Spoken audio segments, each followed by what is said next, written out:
مشکل اسرائیل و فلسطین دیگه اون موردیه که همه بارها در خبرها و رسانه‌ها میشنویم. این درگیری از زمانهای خیلی قبل شروع شد. پیچیدگی‌های زیادی هم داره. فکر کنم بهتر یه نگاهی به تاریخ بندازیم تا بهتر بفهمیم چی اتفاق افتاده. این داستان از سالهای قبل از تأسیس اسرائیل شروع میشه. اون زمانها این منطقه تحت حکومت‌های مختلفی بوده. بیش از 3700 سال پیش ابراهیم، اسحاق و یعقوب که پیامبران بزرگ یهودیتن توی سرزمین بنی اسرائیل زندگی می‌کردن. اینا کسایی بودن که اولین سلسله نسل‌های بنی اسرائیل رو تشکیل می‌دادن. یعقوب پسر اسحاق و نوه ابراهیم بود. او 12 پسر داشت که نسل‌های بعدی بنی اسرائیل رو تشکیل می‌دادن.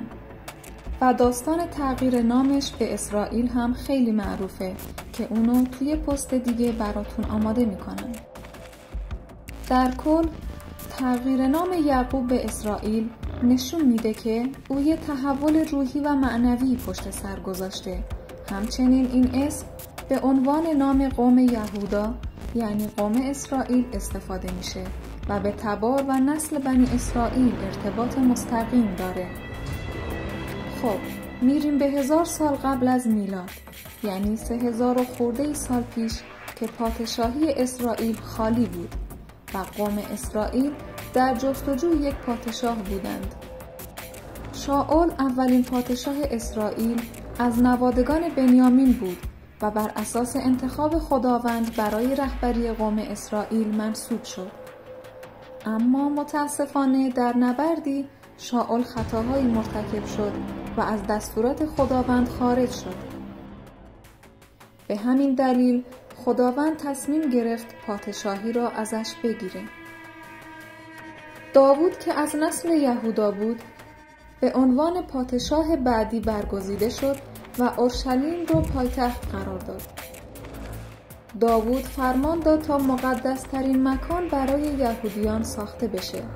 اما قبل از اینکه بیت المقدس کاملا ساخته بشه از دنیا رفت و به جاش پسرش سلیمان به عنوان پادشاه بعدی وظیفه ساخت بیت المقدس رو به عهده گرفت و اونو ساخت. بعد از مرگ سلیمان اسرائیل به 2 بخش تقسیم شد. شمالی ترین بخش به نام اسرائیل و جنوبی ترین بخش هم به نام یهودا. این تقسیم بخش‌ها موجب نارضایتی و اختلاف میشه.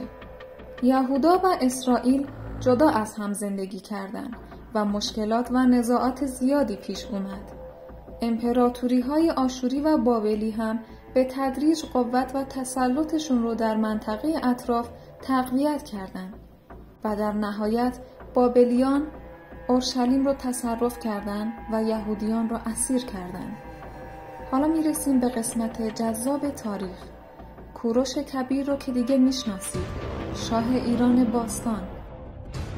در سال 530 قبل از میلاد او اعلام کرد که یهودیان اسیر در بابل باید آزاد بشن و بتونن به سرزمین خودشون یعنی اورشلیم برگردن و بیت المقدسشون رو بازسازی کنن. فرمان کوروش به یهودیان اجازه داد که به آزادیشون برسن و بیت المقدس رو دوباره بسازن. بعضی ها میگن که این داستان واقعیت نداره، اما این داستان در کتاب دینی یهودی ها و مسیحی ها اومده.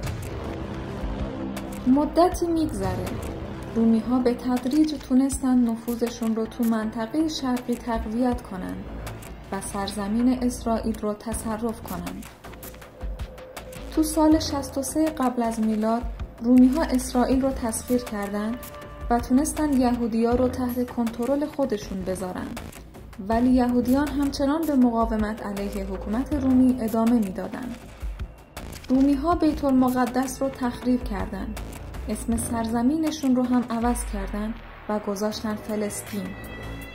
خیلی از یهودیان به اسارت برده شدن و یا به سایر مناطق منتقل شدن. چند قرن می‌گذره و مسیحیت به تدریج در جامعه رومی در حال گسترشه. بر اساس اعتقادات مسیحیت، عیسی مسیح در فلسطین به دنیا اومده بود و به صلیب کشیدنش هم در اورشلیم اتفاق میفته و از آن پس این مناطق برای مسیحیان به مکانهای مقدس و زیارتی تبدیل میشه. در قرن هفتم مسلمانان که تحت فرماندهی خلیفه ابوبکر صدیق و عمر بن خطاب بود به فلسطین حمله کردند و بیزانس رو که مذهب رسمی آن مسیحیت بود شکست میدن و فلسطین میفته به دست مسلمانان و فلسطین به عنوان قلب حکومت اسلامی و مکان مقدس برای مسلمانان به شهرت میرسه.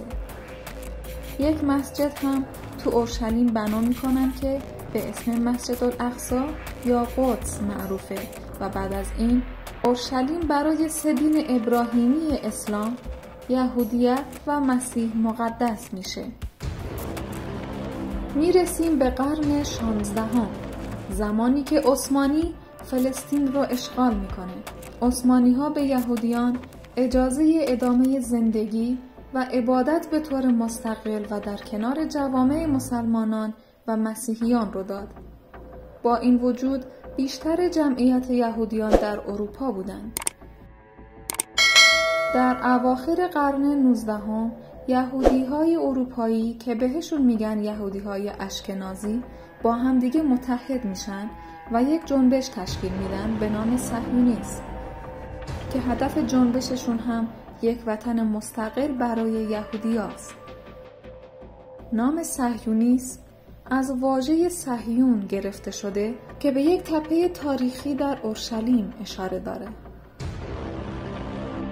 اوایل قرن 20 ده‌ها هزار یهودی‌های اروپا کوچ می‌کنند به اورشلیم که جزو قلمروی عثمانی بود.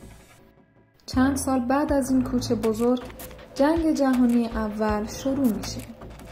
قلمروی عثمانی از هم میپاشه و بیشتر سرزمینش میفته دست انگلیس. انگلیسی‌ها تو این منطقه 3 کشور درست میکنن به نام کویت، عراق و اردن که اردن همون فلسطینی که اونا اسمش رو حذف میکنن.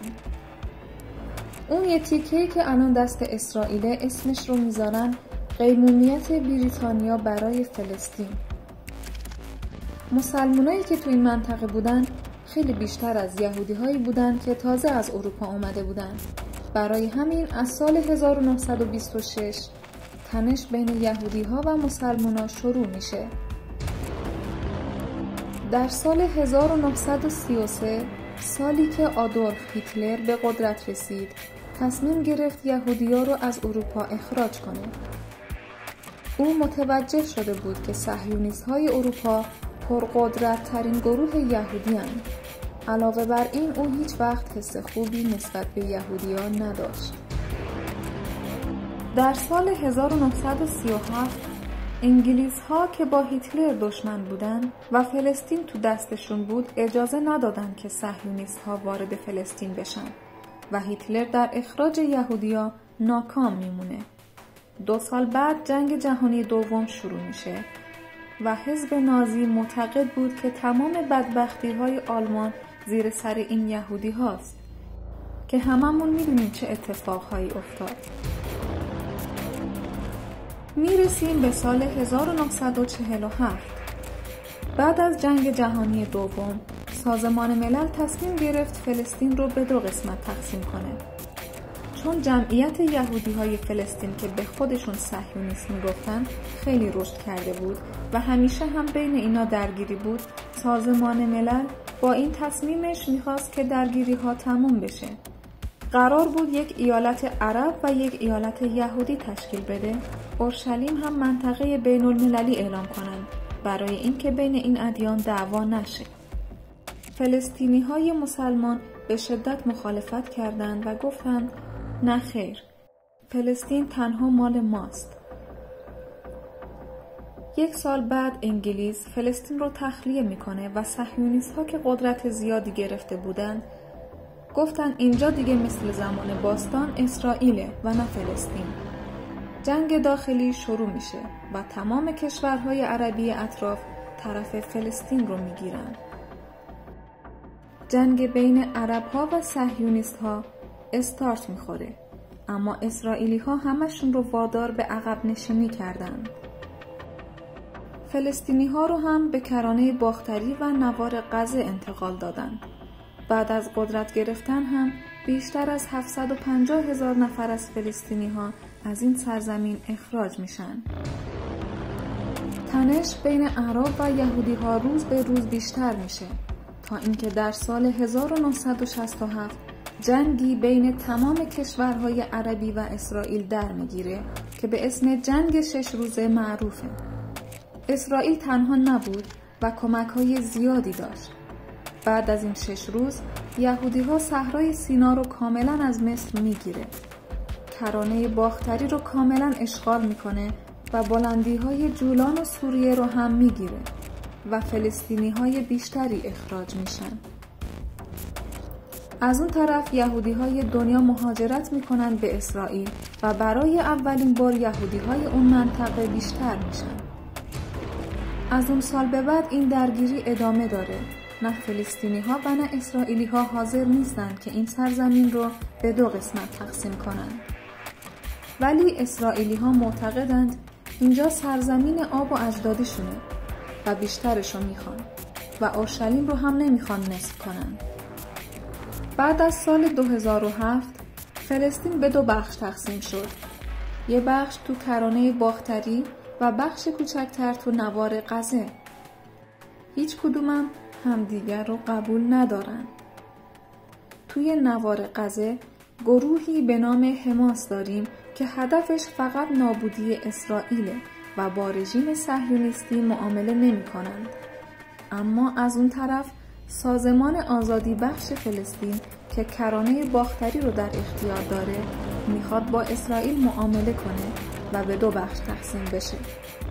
در سال 2018 دونالد ترامپ سفارتش رو به اورشلیم منتقل میکنه که این موضوع خیلی عرب‌ها رو آزرده کرد.